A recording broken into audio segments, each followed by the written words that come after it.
Olá, pessoal, boa noite, sejam bem-vindos para o nosso estudo da obra O que é o Espiritismo. Esse é o nosso terceiro estudo dessa obra, né? Então, nós temos dois primeiros estudos que trataram o primeiro estudo de uma questão histórica das edições dessa obra, O que é o Espiritismo. Na semana passada foi tratado da contracapa dessa obra, e hoje nós adentraremos, por assim dizer, a obra a partir do preâmbulo. Quero pedir a você aí, né, nos apoiar e se inscrever em nossos canais Kardec Tube, Espiritismo em Kardec, a página do José Paniago e o canal Estudar Kardec. Tá bom, pessoal? Curta, comente e compartilhe os nossos conteúdos. Michel, obrigado, meu irmão. Boa noite aí. Passo para você. Boa noite, Lauro. Boa noite a todos. Sejam bem-vindos a mais um estudo. Como o Lauro disse, estamos nessa fase inicial de uma obra nova, a obra O que é o Espiritismo. Aqueles que não estiveram nos dois primeiros encontros, nós, como o Lauro falou, vimos aí primeiro uma questão histórica sobre a obra e semana passada a gente viu aí a folha de rosto, como muitos chamam, né?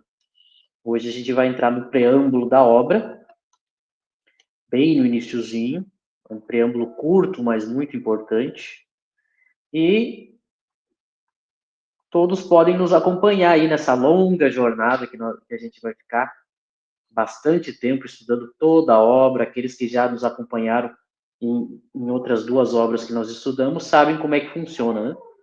A gente faz uma leitura, faz uma rodada de comentários, e aí a gente conta com o pessoal do chat aí para o pessoal mandar questões, dúvidas, comentários, opiniões, e assim o nosso estudo vai se enriquecendo, né?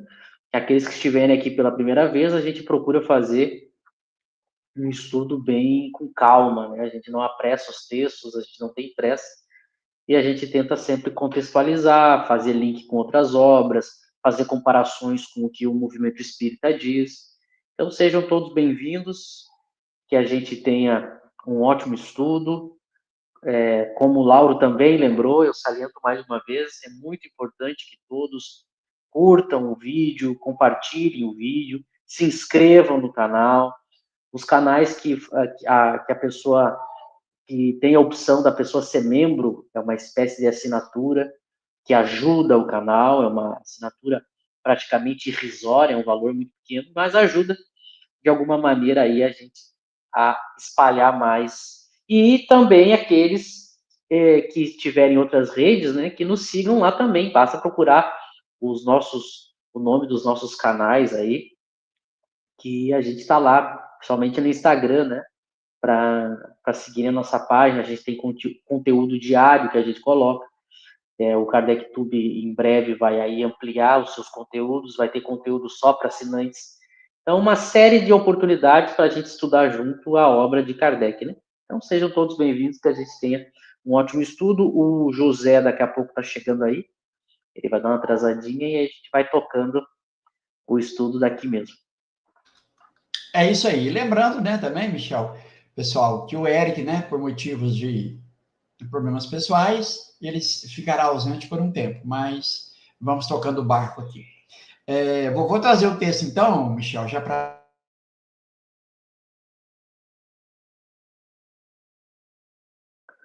Vamos sim. Deixa eu só ver a questão aqui. Conexão, ok. Vamos ler, então, Kardec falando o preâmbulo da obra.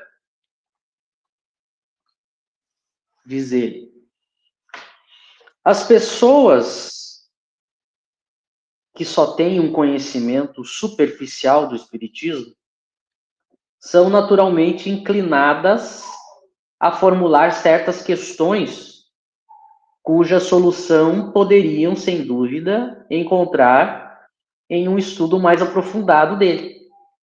Porém, o tempo e muitas vezes a vontade lhes faltam para se entregarem a observações seguidas. Antes de empreenderem essa tarefa, muitos desejam saber, pelo menos, do que se trata e se vale a pena ocupar-se com tal coisa. Por isso, achamos útil apresentar resumidamente as respostas a algumas das principais perguntas que nos são diariamente dirigidas. Isto será, para o leitor, uma primeira iniciação e, para nós, tempo ganho sobre o que tínhamos de gastar a repetir constantemente a mesma coisa. Bom, vamos parar aqui no primeiro parágrafo para a gente dar uma explorada e assim a gente vai refletindo juntos. Vejam que é uma pequena introdução, por isso é um preâmbulo, mas ela traz muitas coisas interessantes e ricas que às vezes a gente não tem real dimensão sobre a genialidade de Kardec, o modo como ele fez um trabalho extraordinário, completo, como ele pensou em tudo, né? Os melhores estudiosos da obra de Kardec costumam dizer que ele pensou em tudo. E isso é a característica do gênio, né? O gênio, ele consegue antecipar diversas questões, os anos passam, os séculos passam, e o gênio conseguiu deixar já aquilo que alguém poderia pedir, exigir, e o gênio antecipou. Kardec é um desses, né? Kardec é um dos maiores gênios da história, porque ele fez tantas coisas relacionadas ao espiritismo de uma maneira tão detalhada que a gente tem aí tudo que a gente precisa em Kardec. Porque ele começa com uma afirmação muito interessante e verdadeira. Isso basta a gente observar a sociedade como um todo, né? Toda pessoa que tem um conhecimento superficial do espiritismo, ela tem um conhecimento raso, ela tem um conhecimento pequeno, ela tem só alguma noção do espiritismo, ela costuma fazer determinadas perguntas, ela costuma problematizar determinadas questões, que é evidente que se ela tivesse um estudo mais aprofundado, ela saberia a solução dessas questões. Então isso é muito comum, ainda mais para uma doutrina nova como o Espiritismo. E aqui, quando Kardec, se mesmo hoje, passados aí mais de cento e poucos anos, a doutrina ainda é nova, ela ainda é uma doutrina nova, imaginem aqui, no século XIX, que não fazia nem 5 anos que Kardec havia... não fazia nem 5 ou 10 anos que Kardec havia construído o Espiritismo, lançado as obras espíritas. Então é muito natural isso. Isso serve para tudo, né? Qualquer coisa nova, a gente tem aí questionamentos que é evidente que aquele que é mais aprofundado sabe a resposta. Mas aí, Kardec pensou na seguinte estratégia. Bom, se para a pessoa responder essas questões que ela faz quando está iniciando, ela precisa de um estudo aprofundado, muitas pessoas raciocinam da seguinte maneira, é o que ele coloca aqui no texto. Bom, se eu preciso aprofundar o estudo para ter as respostas, será que vale a pena eu gastar esse tempo? Será que essa doutrina, essa ciência que está surgindo, que me foi apresentada, será que vale a pena eu gastar o meu tempo para aprofundar e buscar essas respostas? Porque de repente eu vou gastar meu tempo e vou descobrir que é uma coisa, que é uma bobagem, que é uma doutrina que não responde bem aquilo que eu queria saber. Então, Kardec pegou justamente esse ponto. Entre aquele que pouco conhece e aquele que se dedicou a aprofundar o estudo, eu tenho que criar uma obra intermediária para os iniciantes, para que eles, já de uma maneira sucinta, eles já tenham algumas respostas úteis e vejam que vale a pena aprofundar o estudo.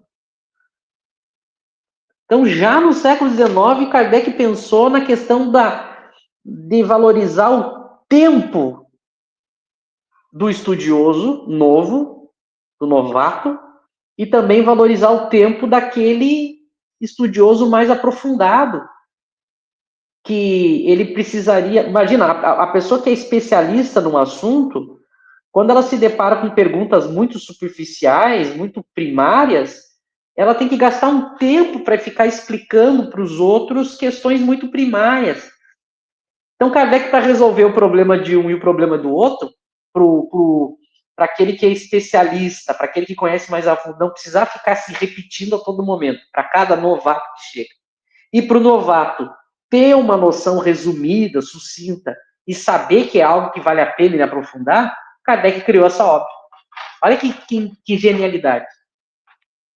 Então, por isso que ele diz, antes de empreenderem essa tarefa, a tarefa de aprofundar, né?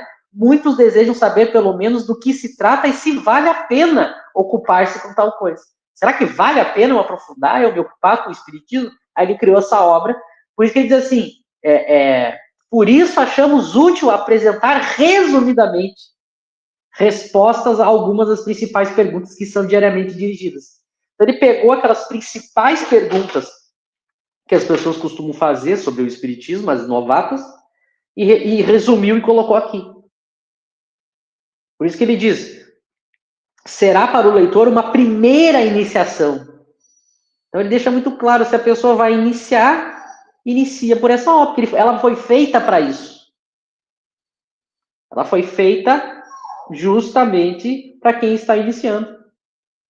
E dessa maneira, porque imagina, o trabalho que Kardec tinha, por isso que ele diz, e para nós, tempo ganho sobre o que tínhamos de gastar a repetir constantemente a mesma coisa. Então, Kardec ele tinha um tempo, muito trabalho para fazer e pouco tempo. Então, um espírito dessa grandeza, ele não perde tempo, ele não é ruim perder tempo, porque ele tem muita coisa para fazer. Então, Kardec não gostava de ficar se repetindo. Então, ele já criou uma obra justamente para isso. É muito interessante, porque nós que temos canais e que a gente trabalha aí diariamente com vídeos e postagens sobre espiritismo, a gente se depara com isso. Muitas pessoas nos vídeos do Kardec Club fazem perguntas, exatamente como Kardec está dizendo, elas fazem perguntas que eu sei que se elas tivessem mais estudo, elas saberiam a resposta. Mas como elas são novatas, E aí, Kardec, então, criou uma obra para facilitar a nossa vida. Então, além de criar e desenvolver o Espiritismo, ele também teve a preocupação de criar uma obra específica para ajudar o iniciante e para ajudar também que nós, que já estudamos um pouco mais, para a gente não precisar ficar se repetindo a todo momento. Então, nota que isso que é um detalhe, que é como ele está abrindo a obra, já mostra como ele se preocupava com tudo, né? Como ele pensava nesses detalhes que fazem toda a diferença. Passo para ti. E não é à toa que ele adotou essa regra, né? Por exemplo, a admissão de pessoas nas reuniões, nas sessões, as pessoas tinham de ter um conhecimento, mesmo que superficial. Porque, como ele vai dizer, imagina toda vez que apresenta um fenômeno, você tem que parar tudo para explicar o mecanismo, como que acontece, por que acontece. Né? Além de ser exaustivo, é muito tempo gasto em algo que poderia ser resolvido caso a pessoa tivesse a vontade de estudar.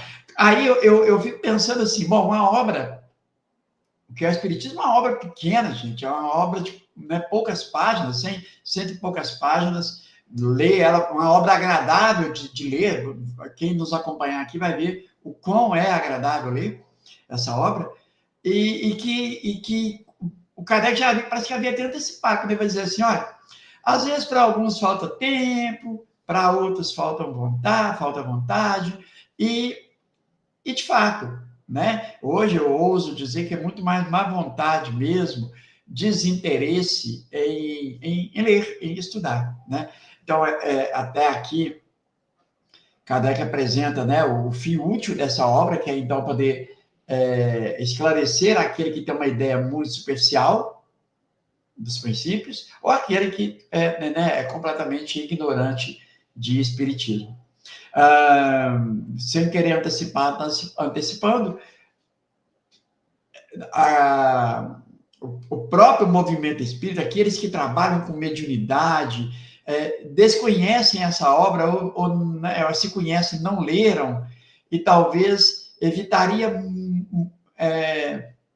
muitas desinformações ou informações equivocadas acerca do mundo espiritual, da relação desses espíritos conosco, se já tivessem estudado esses princípios que estão aqui de forma resumida, né? Então, nós falamos no livro dos médiuns, lá no capítulo do método, lá no finalzinho, no item 35, Kardec vai falar, vai dizer, olha, para o iniciante, o que é o espiritismo, isso é um conselho que ele dá, né?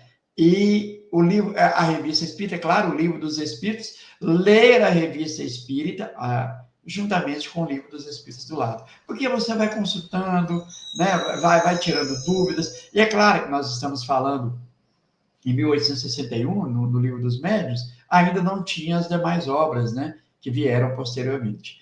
Mas fato é que a necessidade de conhecer essa obra e a falta, né, e a ausência de conhecimento dessa obra fez com que a gente aí se equivocasse em muitos pontos, né, e o movimento espírita. Michel, te devolvo aí. Muito, muito bem lembrado essa questão da como é que funcionava na Sociedade Espírita de Kardec, né? Para aqueles que não sabem, a Sociedade Espírita de Kardec não era pública. A gente que tornou depois o Centro Espírita um local público, né? E é engraçado que parece que ao dizer que não era pública, parece que as nossas, que são públicas, são mais caridosas, né? Mas é o contrário. Quando você abre a porta para qualquer pessoa entrar, vai vir também aquelas que não são sérias, aquelas que são complicadas, aquelas que são desonestas, aquelas que são malucas. Então você está faltando com respeito com quem é sério. Quando você tem pessoas sérias, bem intencionadas, honestas, que querem aprender, mas você deixa junto no grupo pessoas que não são, você está faltando respeito com aquelas que são sérias. Então, em nome de uma caridade irracional que o movimento espírita criou, a gente é caridoso com o irresponsável, com o leviano, com aquele que não quer estudar, mas aí não é caridoso com aquele que quer estudar. A gente inverte as coisas. Então, a gente abriu a porta para qualquer um, não é à toa que um bando de gente leviana tomou conta das casas espíritas. A gente abriu para todo mundo, né? A gente não deixou qualquer lugar que eu abra as portas e não tenha uma espécie de filtro num mundo de provas e expiações como o nosso. Então, na Sociedade de Kardec, mas então quer dizer que Kardec tinha que ser uma pessoa especial para entrar na sociedade, tinha que ser evoluída, tinha que ser diplomada, tinha que ser cientista, filósofa, tinha que ser rica. Não, ela só tinha que ser séria. Ela só tinha que ter boa vontade. Mas ele coloca esse filtro. E era muito interessante. A pessoa, para participar da sociedade, ela tinha que, como o Lauro falou, se ela entrasse para a sociedade, dissesse assim, olha, eu quero aprender espiritismo. Aí Kardec dizia assim, bom, então, antes de você frequentar uma reunião, é importante você ter uma certa noção do que a gente trata. Então, leia esse livrinho aqui, chamado que é o Espiritismo. Se a pessoa dissesse, não, mas Kardec dizia, opa, não é uma pessoa séria. O que a gente faz hoje em dia? Pode vir, pode participar. Já cansei de ver a pessoa chegar pela primeira vez na casa espírita, sentar à mesa de estudo e ser a que mais fala. Ela chegou naquele dia e ela já está opinando. É assim que são os centros espíritas Brasil afora. Aí as pessoas sérias acabam fazendo o quê? Largando, né? As pessoas sérias acabam largando. E na Sociedade de Kardec, além da pessoa ter que ter um conhecimento básico, e claro que ela era auxiliada para isso, né? se fosse uma pessoa com pouco conhecimento, ela tinha todo um auxílio para ler, para entender, mas também a pessoa que participava, ela não podia, nas primeiras vezes, tomar a palavra. Que é mais uma coisa que mostra respeito, né? Olha, como é que a pessoa vai tomar a palavra se ela é novata? Ela tem que primeiro se ambientar, ganhar confiança, respeito, ver que ela é séria, porque senão imagina se a gente tivesse alguém aqui que é completamente fora da ideia do nosso estudo, a pessoa querendo conturbar, brincar, complicar, não faz sentido, atrapalharia o estudo, né? Então ele tinha isso. E por isso ele criava obras como essa, né? Para facilitar que a pessoa passasse por todo esse processo. Aproveitar para dar uma boa noite para o José, chegou aí. José, nós acabamos de ler o primeiro parágrafo do preâmbulo. Se tu quiser fazer algum comentário sobre, eu passo para ti. Boa noite, pessoal. Boa noite a todos. Boa noite, Michel. Boa noite, Lauro. Me atrasei um pouco hoje, mas estou aqui para darmos sequência aí ao estudo dessa obra tão importante, né?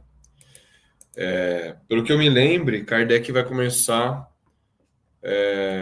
justificando por que ele escreve a obra, né? Deixa eu até abrir o texto aqui. E a definição mesmo do Espiritismo como uma ciência, uma filosofia, vem no final, né? No final do preâmbulo.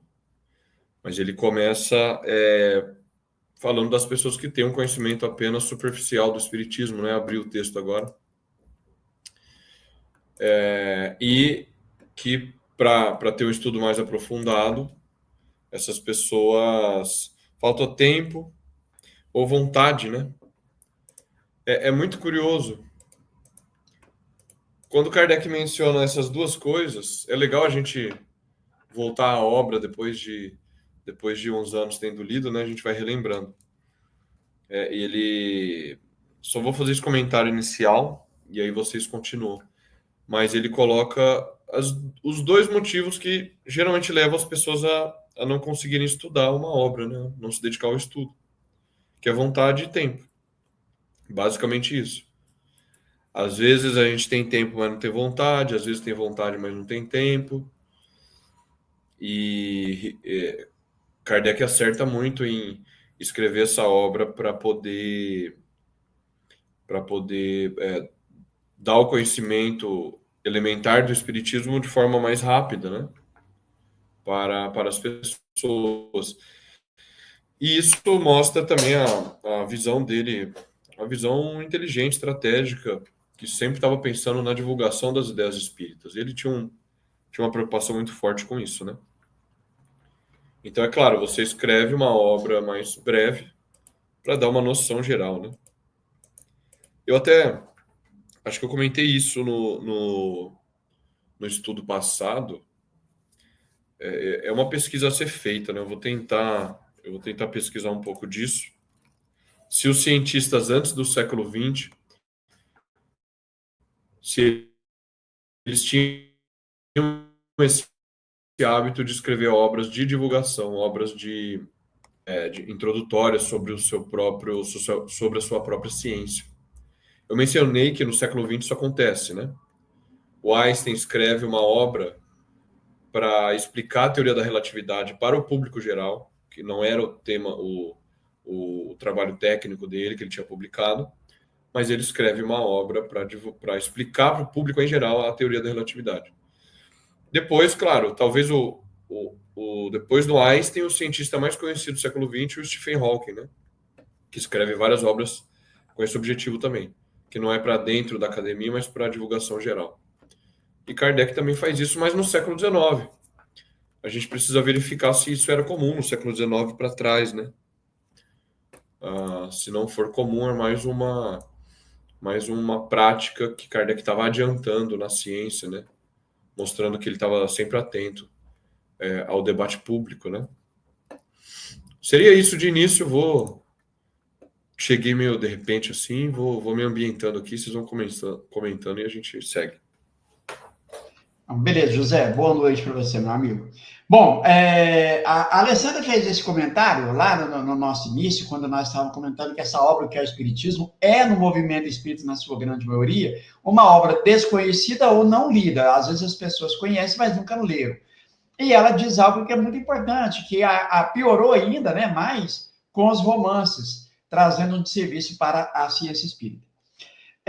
Eu vou falar aqui, passo para vocês rapidão aqui. A pessoa perde o tempo, poderia estar lendo, por exemplo, essa obra que é o Espiritismo, mas ela acaba se dedicando a ler um romance, uma ficção, algo sem nenhum controle, e se tratando aqui, né, de uma comunicação mediúnica ou uma obra mediúnica, e ela faz a coisa ao inverso, né? Colocar o carro na frente dos bois, como nós dizemos aqui em Minas, né? A pessoa deveria primeiro, então, ler essa obra, que é uma obra para os iniciantes, os neófitos, como o próprio Kardec vai dizer, mas não, vão diretamente para obras que realmente acabaram, né, causando um desserviço danado. Michel, passo para você, meu amigo.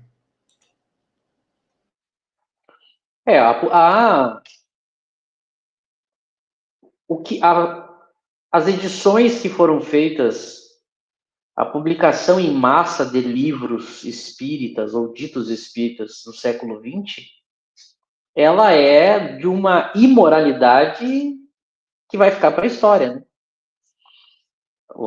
A maneira como foi explorado o espiritismo aqui no Brasil no século XX, com uma enxurrada de editoras, de livros e autores e médiums e espíritos, é uma coisa que daqui não sei quantos anos, quando alguém for estudar história, vai lembrar vai ler essas informações estarrecido da maneira como as pessoas interesseiras viram nisso um mercado que dava muito dinheiro e fama, e foi uma coisa assim que é de ficar apavorado, né?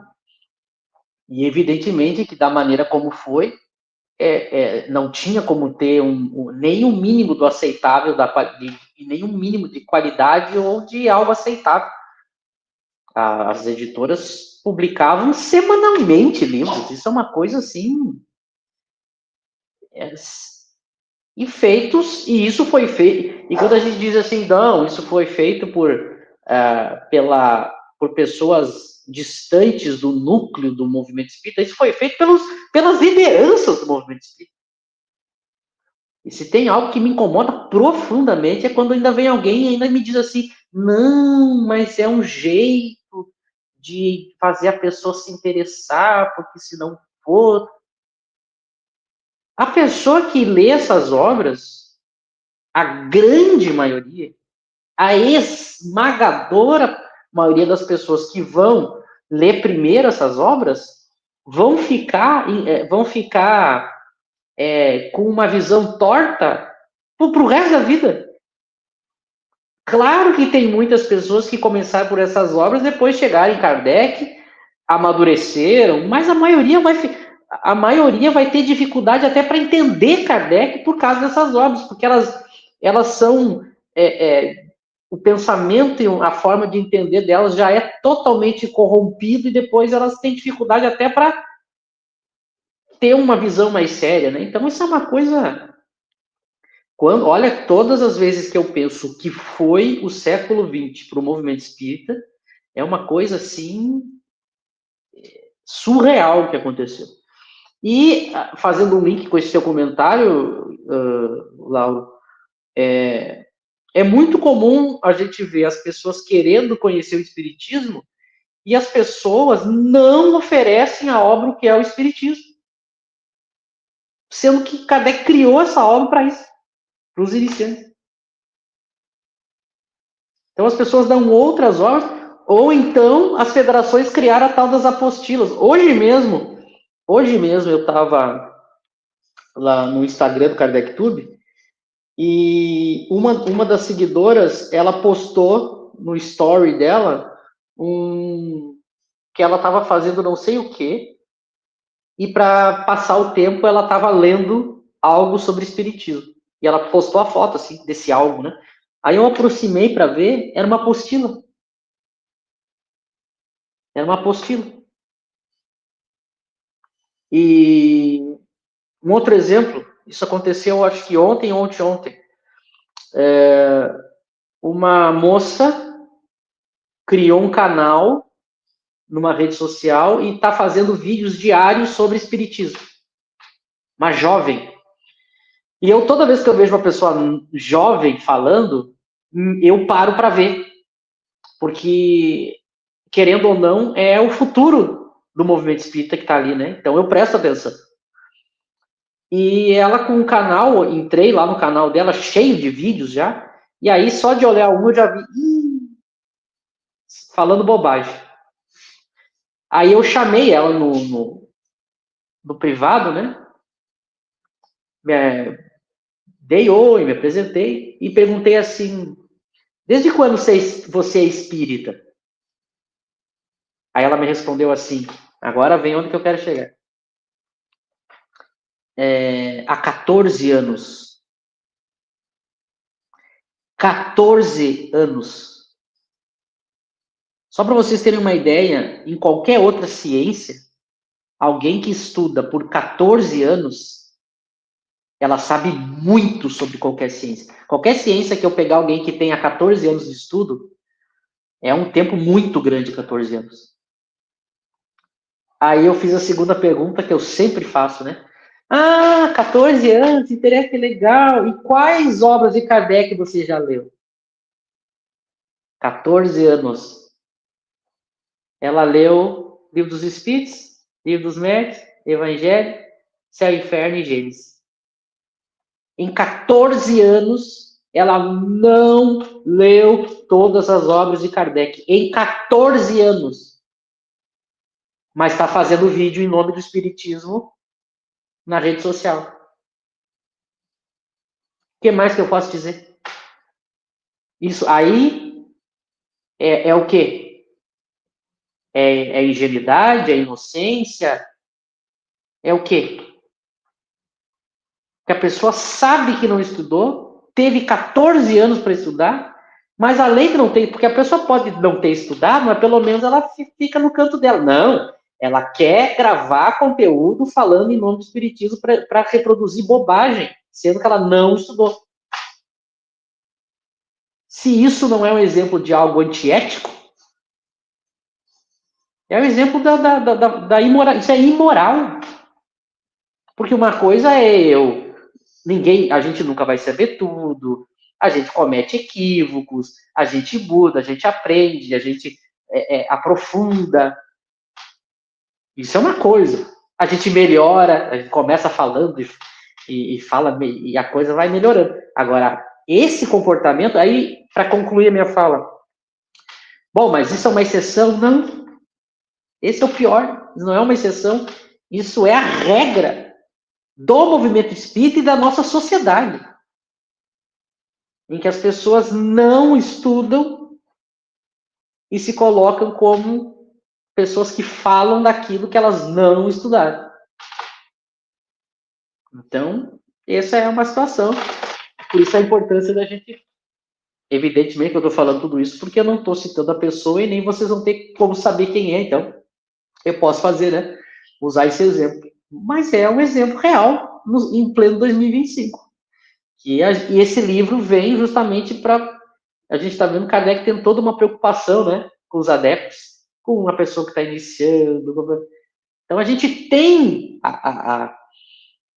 as ferramentas, a gente tem alguém que deixou algo pronto para a gente, só que a gente tem que usar, em vez de ficar perdendo tempo com coisa de menos qualidade. Sendo que a gente tem algo de excelente qualidade para usufruir. Né? É isso aí, José. Você quer comentar alguma coisa? Não, eu tô refletindo aqui sobre esse primeiro parágrafo do preâmbulo, né? E o Michel lembrou bem essa questão de que essa obra ela deveria ser ela deveria ter mais presença nos centros espíritas, e a pessoa, quando chegasse no centro espírita, deveria ser apresentada a essa obra. Que as pessoas chegam e recebem nosso lar para ler, recebem, às vezes até alguma de Kardec, mas recebem o Evangelho segundo o Espiritismo, ou o Livro dos Espíritos. E, de fato, a pessoa pegar pela primeira vez para ler o Livro dos Espíritos é uma obra densa, né? Então, talvez não é realmente o mais indicado. O próprio Kardec indica o que é o Espiritismo. Então, assim, nós aqui, as pessoas que estão nos assistindo, o pessoal que está aqui, né? Estela, a Vera, a Alessandra, a Nélide, a gente precisaria, nós que nos preocupamos com Kardec, com o Espiritismo, a gente precisaria debater, conversar entre nós sobre como, de que maneira a gente conseguir inserir mais essa obra nos centros espíritas, sabe? E aí eu fico pensando no meu caso particular. Hoje eu não frequento nenhum centro espírita. Então essa seria uma maneira, né? Se eu frequentasse um centro, eu poderia sugerir essa obra para as pessoas. Mas aí tem aquele problema, eu estou aqui desabafando com vocês. Tem aquele problema, vou frequentar um centro, aí vou lá assistir aquela palestra. Eu falei que ano passado, no final do ano, eu resolvi tentar ir num centro espírita, né? Aí eu fui. O tema era um tema, vamos dizer assim, mais lateral, assim, lá da obra Evangelho segundo o Espiritismo. O cara fez a palestra inteira, ele usou o capítulo de Kardec do Evangelho segundo o Espiritismo, só que ele não citou Kardec uma vez, ele não falou o nome Kardec uma vez. Ele pegava os trechos do Evangelho do Novo Testamento que Kardec tinha usado ali. Então ele citava Mateus, citava Lucas, citava João. Só que ele não citava Kardec. E eu vi ali, porque eu conhecia o texto, eu vi que da metade da palestra para frente, ele estava usando as reflexões que Kardec faz em cima da Bíblia, do Novo Testamento. Só que ele não deu crédito, ele não citou o nome Kardec. Aí já me desanimou, não voltei mais, né? Então é complicado, a gente fica nesse dilema, né? Vou para o centro espírita, não vou. Se eu tivesse lá dentro, poderia talvez, porventura, tentar inserir mais Kardec. Mas, assim, o que eu quero dizer é, precisamos debater esse tema, como inserir esta obra. Porque tem vários centros que tem lá o estudo. Segunda-feira é o Livro dos Espíritos. Terça-feira é o Evangelho segundo o Espiritismo. Quarta-feira é o Livro dos Médiuns. Quinta, Nosso Lar. Sexta, nos domínios da mediunidade. Isso acontece, mas eu fico pensando no novo espírita que está chegando e vai se formar. Ele não vai ter contato com essa obra que é o Espiritismo, né? Então a gente precisaria pensar em maneiras de como inserir isso, né? Ou abandonar centro espírita, que eu não acho. Esquece centro espírita, vamos divulgar só na internet. Não sei. É um debate.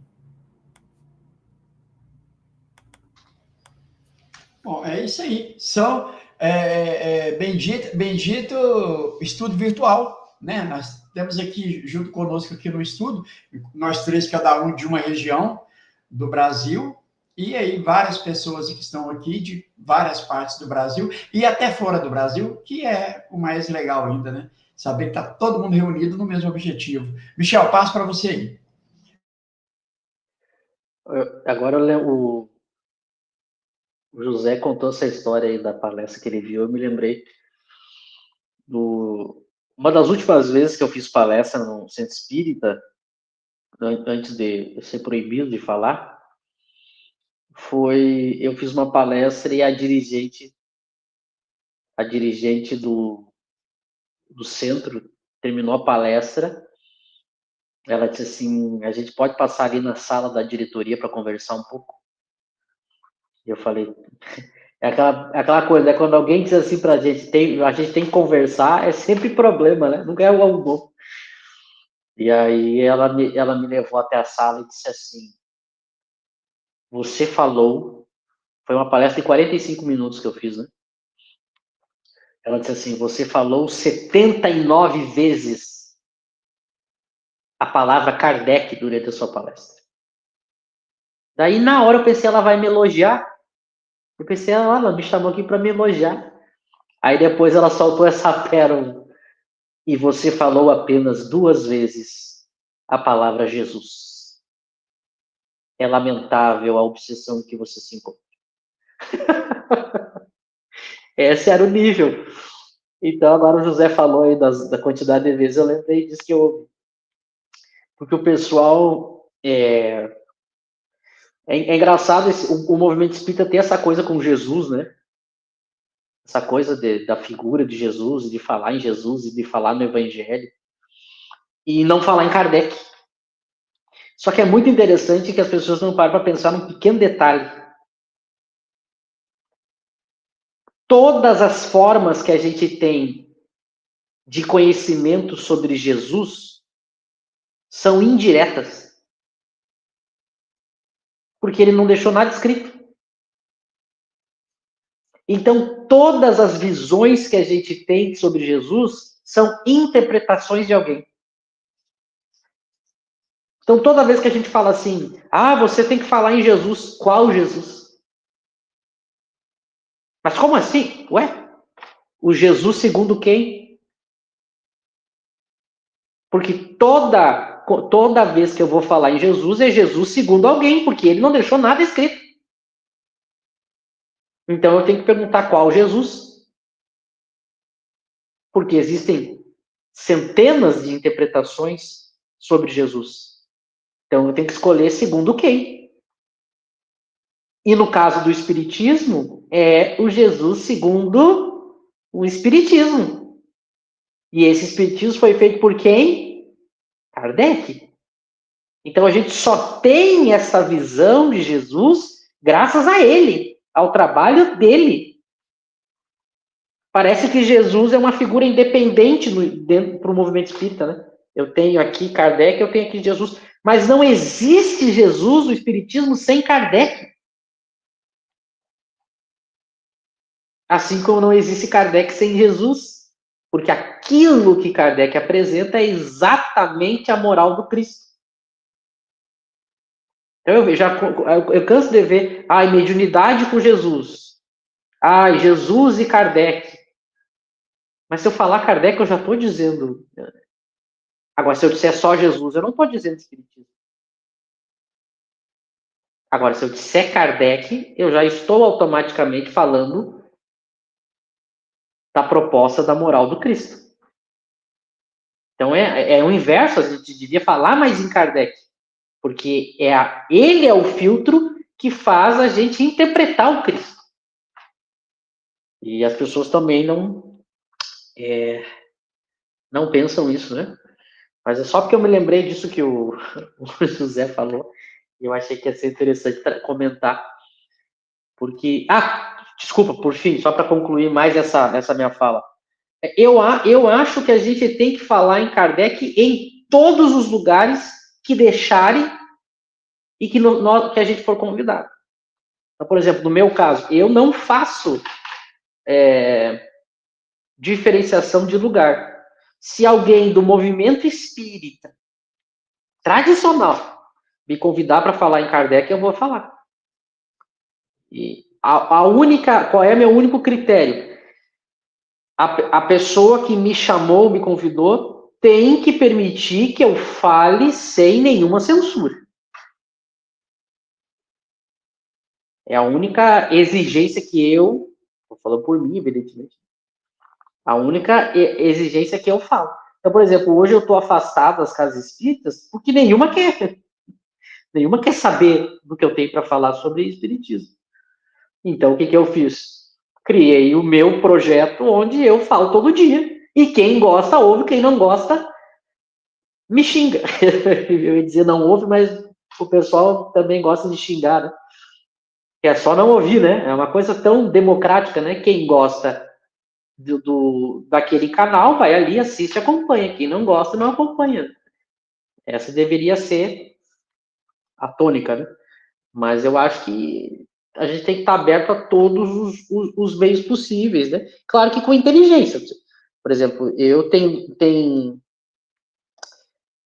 entrevistas que eu não dou mais para determinadas pessoas, porque se de alguma maneira eu sentir que o meu conteúdo está sendo atrapalhado ou prejudicado, eu digo, bom, não é um local que eu me sinto confortável. Então, por exemplo, já fui convidado para dar entrevistas sobre o que eu entendo de Kardec e o entrevistador fala mais que eu. Então, não é uma entrevista, né? E aí eu vou fazer o quê? Eu não vou ficar debatendo com a pessoa. Ou se não, palestras em que eu terminei de falar o meu conteúdo, quem me convidou foi lá e faz uma segunda palestra desdizendo o que eu falei.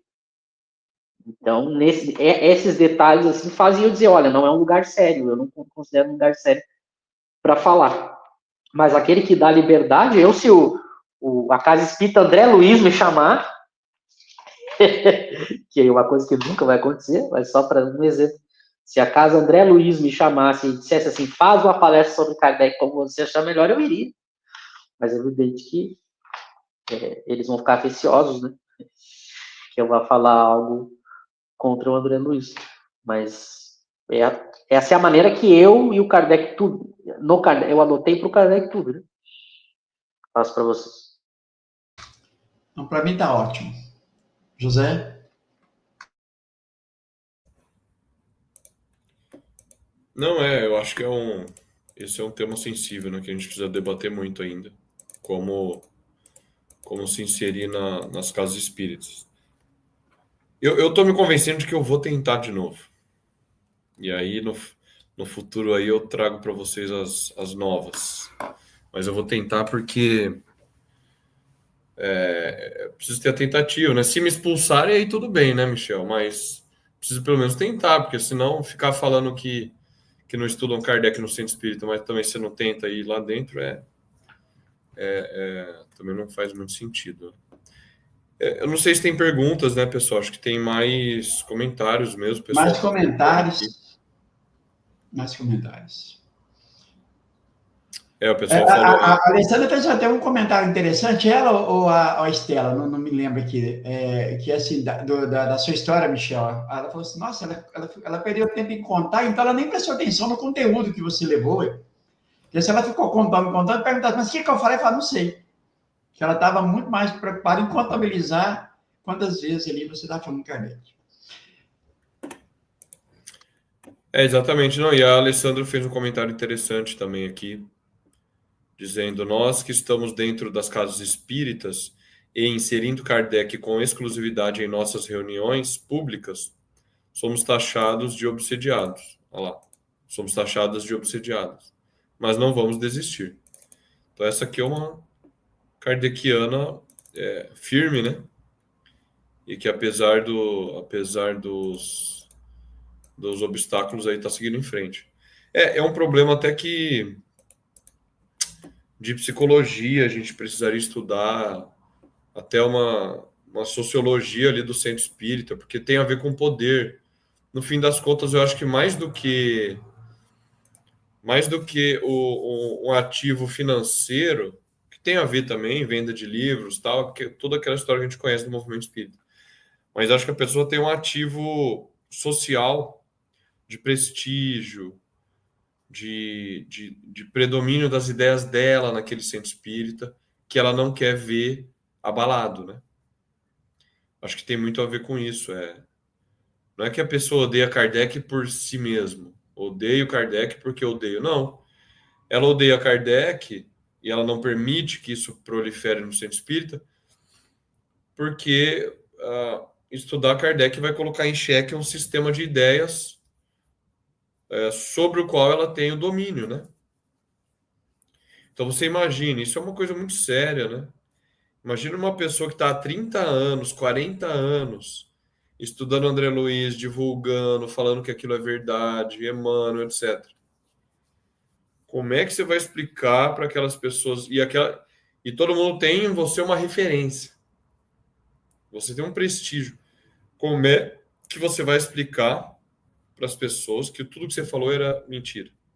estava errado. Isso é muito complicado. É para ter a grandeza moral de você voltar atrás. E voltar atrás não é corrigir pequenos pontos, é dar um cavalo de pau na compreensão do espiritismo. É muito difícil. É muito difícil. Por isso que a gente precisa pensar em formar os novos espíritas. O Michel falou das pessoas mais jovens, né? É um outro tema que a gente precisaria discutir. Esse é um tema sobre o qual eu penso bastante, viu, gente? Qual a idade ideal para o adolescente começar a estudar Kardec? Aí eu já começo a pensar na vida escolar dele, porque sou professor de escola, né? Pô, terceiro ano, o cara vai ter vestibular, então já fica ruim. Aí você vai voltando. Primeiro ano, tá, 15 anos, já dá para estudar. Nono ano, oitava série, né? Antiga oitava série. O cara tem ali 13, 14 anos. Será que já dá para começar a ler? Eu fico pensando nisso, entendeu? A gente precisa pensar nessas coisas, precisamos debater. Como é que seria o ensino de Kardec para crianças, para jovens? Por exemplo, ó, essa questão. Com quantos anos... eu não tenho filho ainda, mas se eu tiver um dia, com que idade eu vou dar o que é o Espiritismo pro meu filho ler? Percebe? A gente precisaria ter experiência de alguém, gente, estudar. Isso seria uma pesquisa empírica em uma espécie de pedagogia espírita, tá? Não entendam mal o termo, uma espécie de pesquisa sobre formação de espíritas. Com quantos anos dar o que é o espiritismo para uma criança ler, para um adolescente? Seria muito interessante fazer uma experiência como essa. Eu tenho um primo de 12 anos, eu vou utilizá-lo de cobaia. Vamos ver se ele vai aguentar a bronca. Vamos ver se ele vai ler. E aí eu falo da experiência depois. Mas, enfim, esses temas são importantes. A gente precisaria tratar mesmo.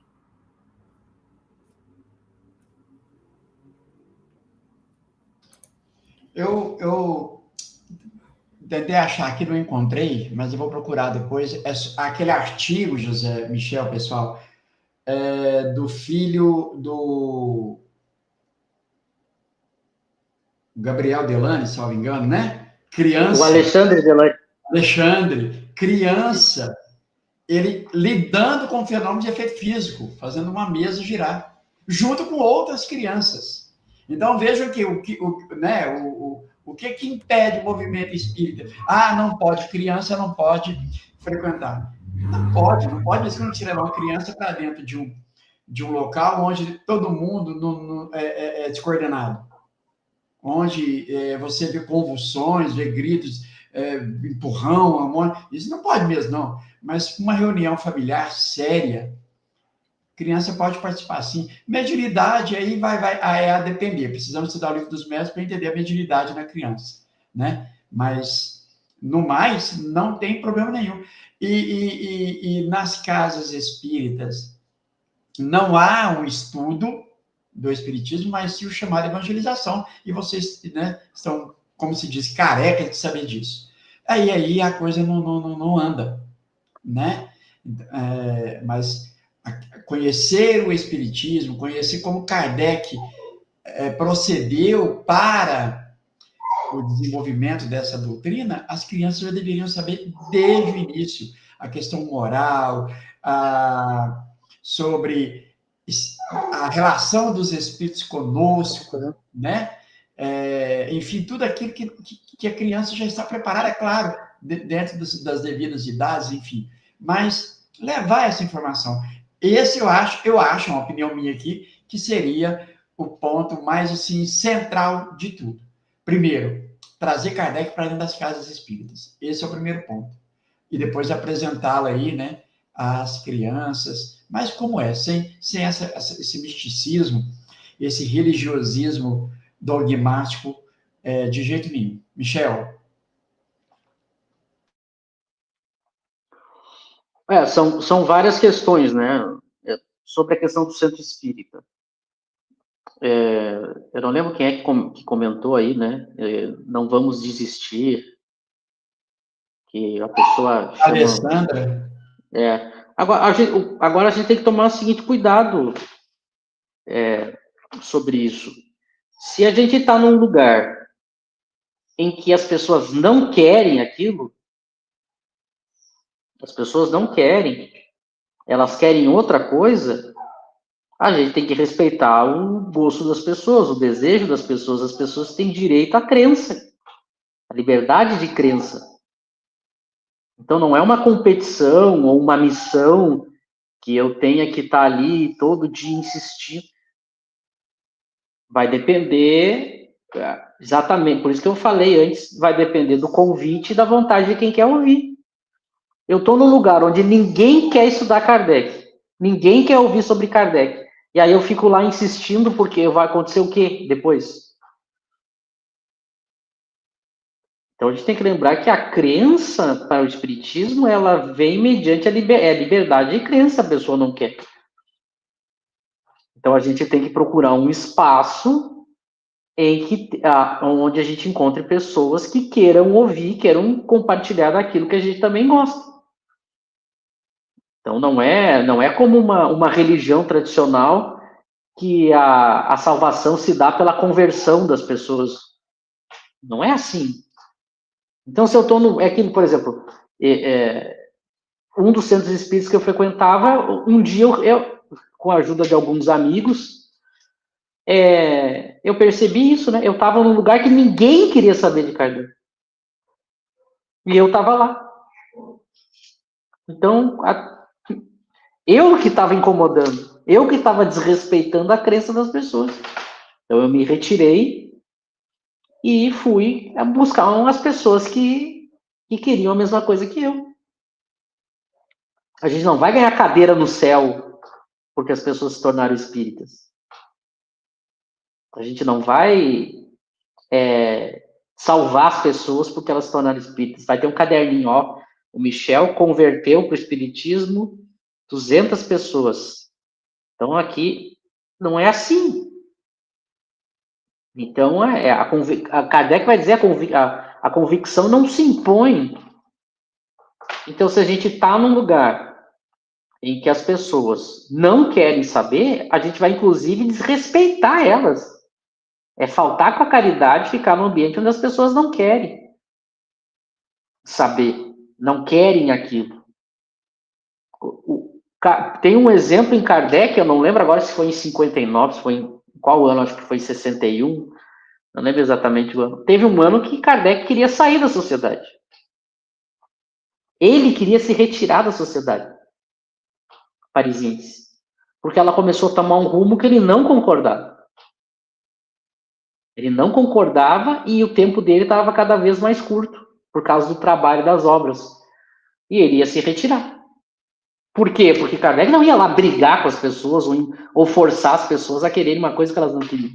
Então ele ia continuar fazendo o que ele julgava certo, mas num outro lugar. Então por isso que ele ia se retirar, por respeito às pessoas. Só que aí, quando ele comunica isso, os espíritos sugerem, e é bem isso mesmo, quem lê a comunicação, os espíritos dizem que isso iria ser pior ele fazer isso. E aí aqueles que estavam pensando diferente, ele se retira. E aí Kardec fica. Tem outros momentos, a gente vai estudar isso na viagem espírita, que também Kardec comenta sobre os médiuns que saíam da sociedade. E ele chega a dizer, Kardec chega a dizer, eu não vou atrás de ninguém, eu não chamo ninguém, e quando a pessoa quer ir, eu deixo. Porque a convicção espírita se dá através da brandura e da persuasão, não é pela força, pela insistência, pela violência, Então, às vezes eu vejo as pessoas tratando o centro espírita como se fosse um lugar que elas não podem nunca sair. A gente pode. O que a gente pode fazer? A gente vai, dá uma olhada no terreno, propõe, vê se alguém dá um espaço. Por exemplo, o último centro espírita que eu frequentei, eu fiz um acordo com eles. Olha só como é que eu fiz. Eu disse assim para a diretoria: eu só vou falar em Kardec. Então vocês me deem uma sala e me deem um auditório para uma vez por semana eu coordenar um grupo de estudos só para Kardec, só para estudar Kardec, e o auditório para uma vez por semana fazer uma palestra só sobre Kardec. Vocês não precisam vir, vocês não precisam frequentar. Quem quer, vai. Quem não quer, continua estudando apostila, livros do Divaldo, livros do Chico. Eu fiz essa proposta. E eles aceitaram. Eles aceitaram. Um mês depois que eles aceitaram isso, todos os estudos da casa esvaziaram.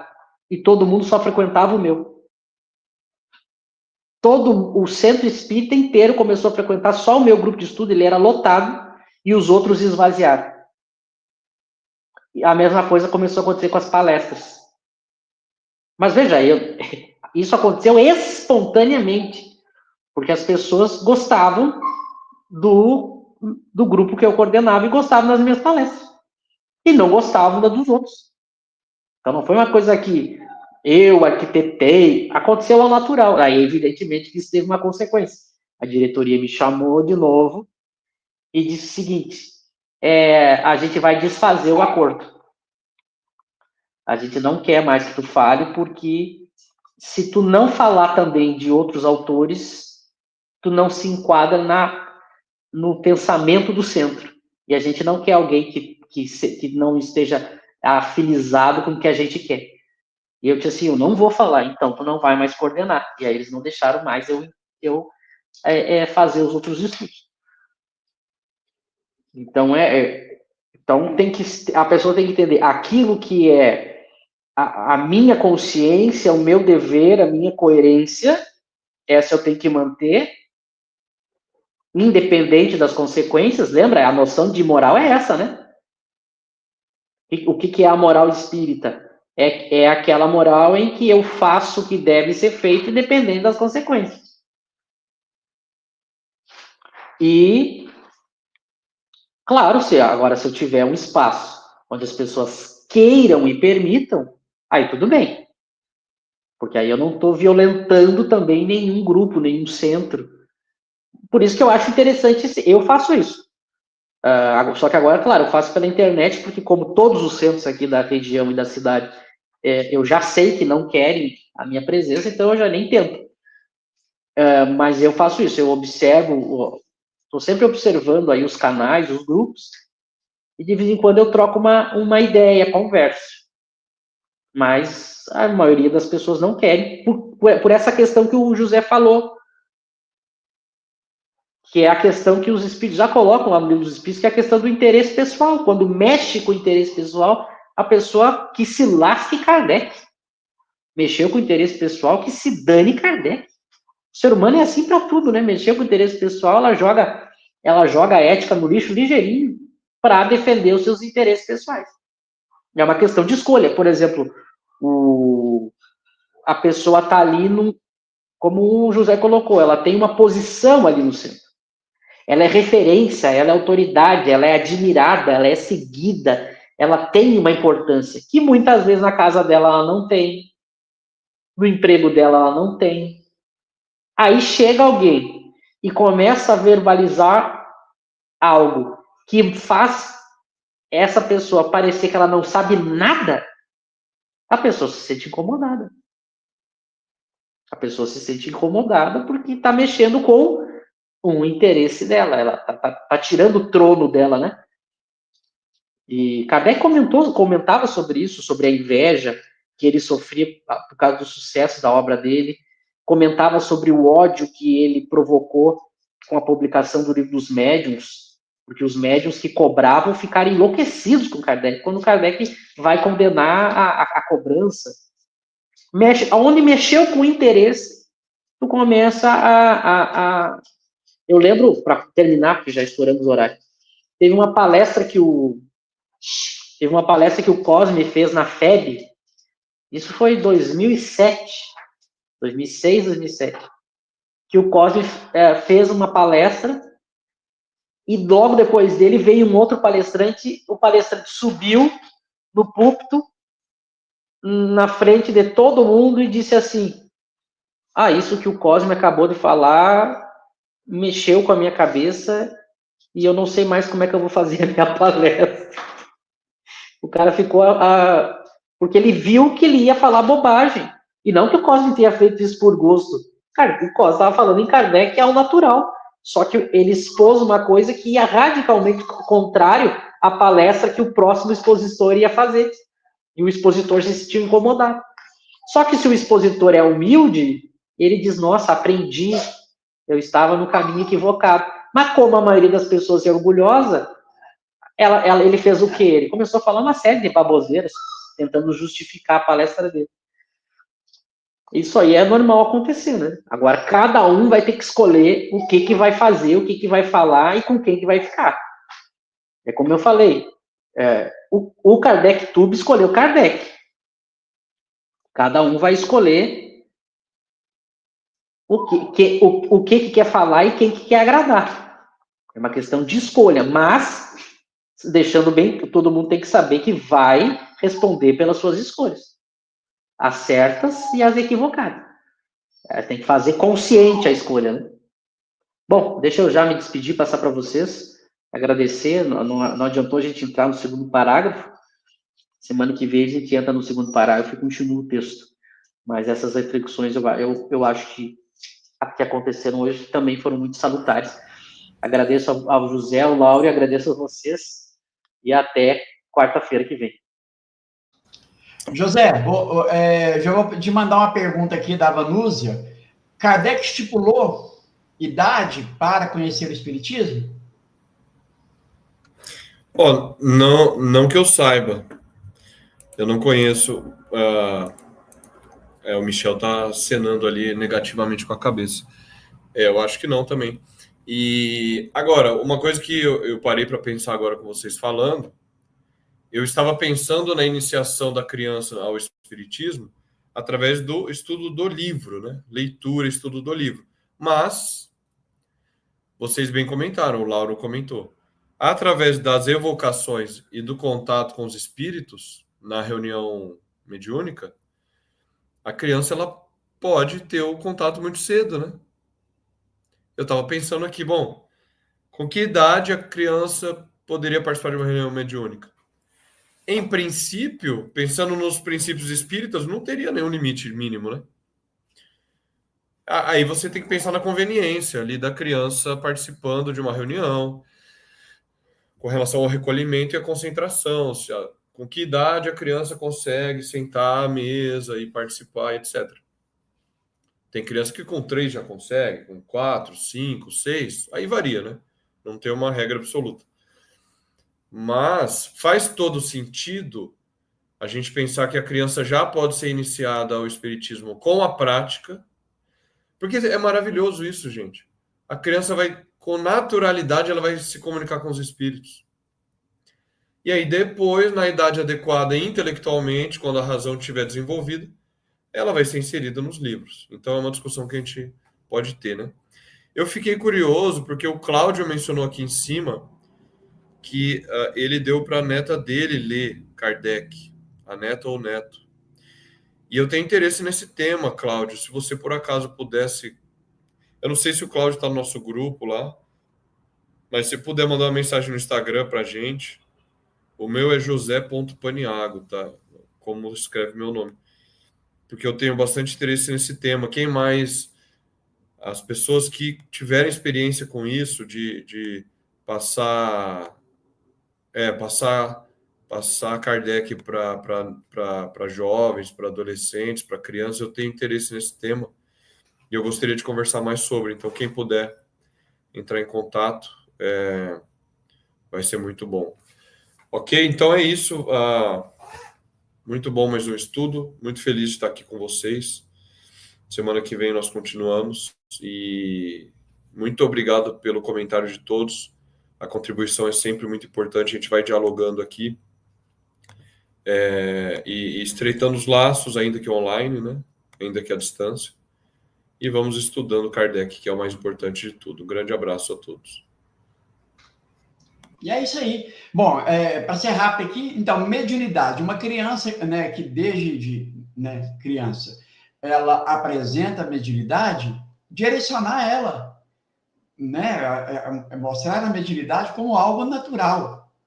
Estudar, observar, estar presente. Isso é importante, dá uma segurança a ela. Aí a criança que não mostra fragilidade, essa não deixa o tempo. O tempo é que vai se encarregar. Por enquanto, ela não está preparada, como o próprio os Espíritos vão dizer, os órgãos não estão amadurecidos para tal. Então, Então, esses são detalhes que tem que estudar lá no livro dos médiuns, Mediunidade nas Crianças. Quero agradecer aqui ao Michel, ao José, a todo mundo, muitos comentários, o pessoal interagiu entre si, isso é muito bom. E lembrando, pessoal, que nós, semana que vem, vamos continuar esse preâmbulo. Estudem, tragam questões, que é muito importante para que a gente possa desenvolver melhor esse estudo, tá bom? Michel, José, nos falamos aí, então, no próximo estudo. Pessoal, um abraço a todos, fiquem em paz.